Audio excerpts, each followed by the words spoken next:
Here we go. We just arrived in Balatero Port, going back to Batangas Pier. Guys, dito po kami bumili ng pasalubong. Mga chips nila, tig tatlong 100. Yung area na yun po ay may chowking dyan kung gusto niyo mag-lunch or mag-breakfast or mag-dinner. Kami hindi na, bumili na kami ng burger dito sa kabilang side. Meron ding mga pasalubong items dito. Ayan, suman, mga banana crackers, marami to souvenir shops. Pero mas mura doon sa tapat. Doon kami bumili ng tig-tatlong 100 na mga chips. Like banana chips, malunggay chips, and kamuti chips. And here we go, boarding time na namin, Montenegro Lines po ang sasakyan namin pabalik sa Batangas Pier.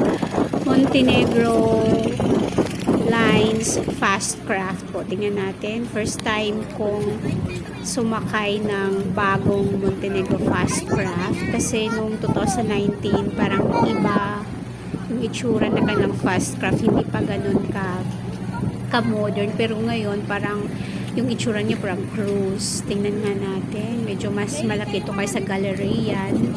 At parang mas maganda tingnan sa labas. So, let's check yung yung loob.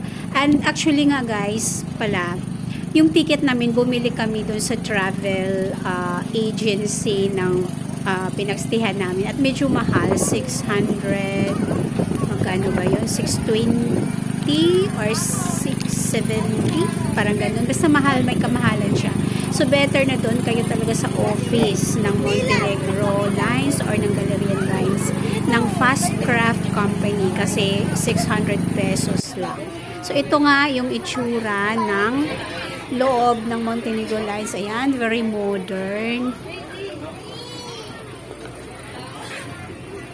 Ang ganda dyan sa gitna, parang nasa ano kayo, club. Joke. Sa club.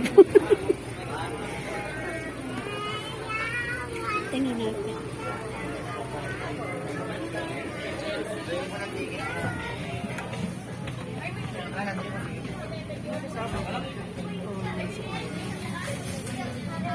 Okay na. Uy, ang ganda ng may leg room. Maganda yung space ng leg room. Ayan, paalis natin. Hala, ula. Ay.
Medyo lang, hindi nila hindi natin makita yung mga bote sa labas.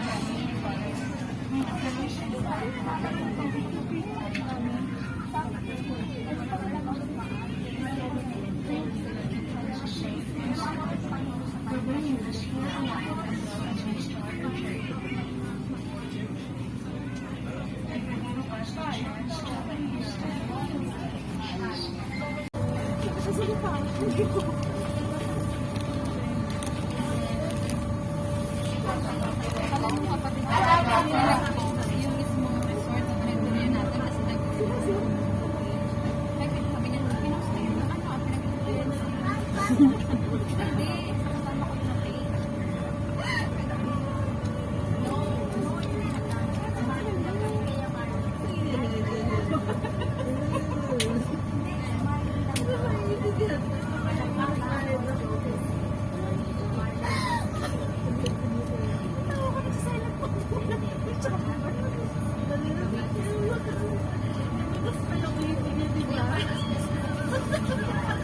Pero maganda daw talaga puntahan yung mismong Mindoro.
Alright, time of our arrival at the Batangas Port Terminal is 1:15 in the afternoon.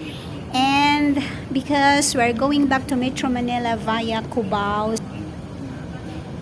there's no need for us to go outside the Batangas Port Terminal vicinity because the Gold Star bus bound for Cubao is just in front of the Batangas Port Terminal.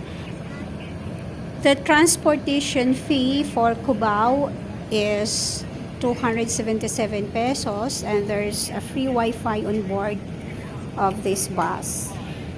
And guys, thank you so much for watching all our videos of our Puerto Galera beach trip.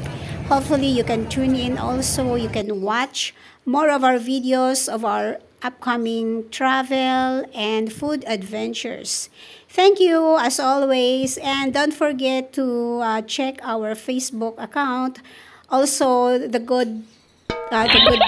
Gourmand Traveler yung title ng page namin. Please check it out for more photos of our adventures.